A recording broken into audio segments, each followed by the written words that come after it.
performing act at the first ever Koreatown Comedy Festival, and we are especially honored since we are actually Chinese.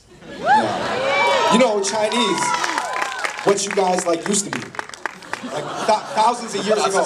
Thousands of years ago. But if you are an attractive Korean girl, we are definitely Korean. Definitely Korean, yes. Definitely. In fact, we are so unbelievably Korean that we came here straight from Guam in a Sonata. Yeah. We are so Korean that after this show, I'm either going to a booking club or Belasco's. But we love Koreans, obviously. Why else would we have lived in Koreatown for an entire year? Because we also love Mexicans. Woo! That's true. And you know, I always wondered like what the Mexican essays in Koreatown rep. Because like I feel like they're just not gonna rep Koreatown. Yeah, I saw something like this once. He rolled up, it's like, "Hey fool, break yourself, man. You're in Koreatown. Mid-Wilshire, bitch." Lower Larkmount. But it's funny when you eat and play in Koreatown. Yep.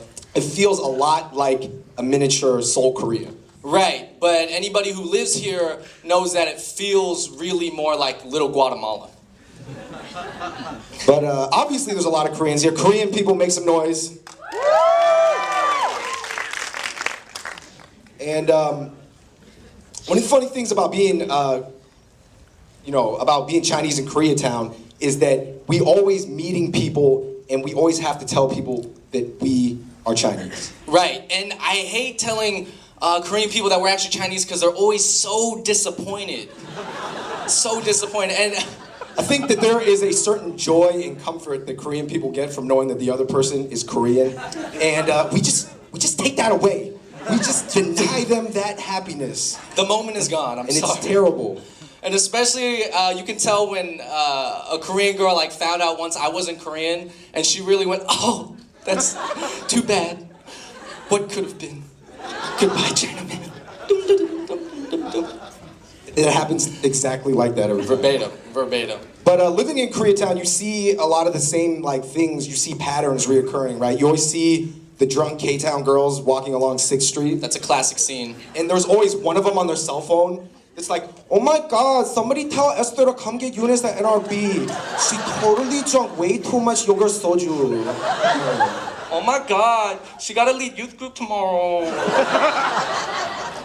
And then you also see large groups of Korean Americans out in K-Town, right? But they're always speaking a mixture of English and Korean. And it's weird because sometimes they speak it to us. Like, I have a Korean friend, she'll be like, "Oh my God, you know that guy we met?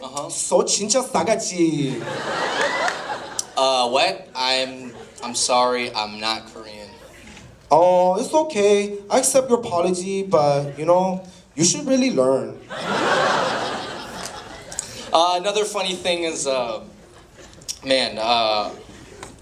any Chinese people in the house? Yeah. Make some noise. Chinese people.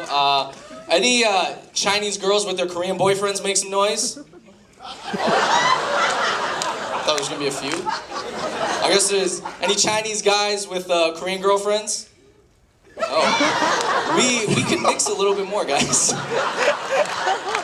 We imagine there would be some response at one of the two. But Chinese culture and Korean culture is kind of different when it comes to partying, right? Like if you are a hardcore party animal within the Chinese scene, that makes you equivalent to like a super regular Korean guy. Yeah, or you party as much as just like a Korean nerd does.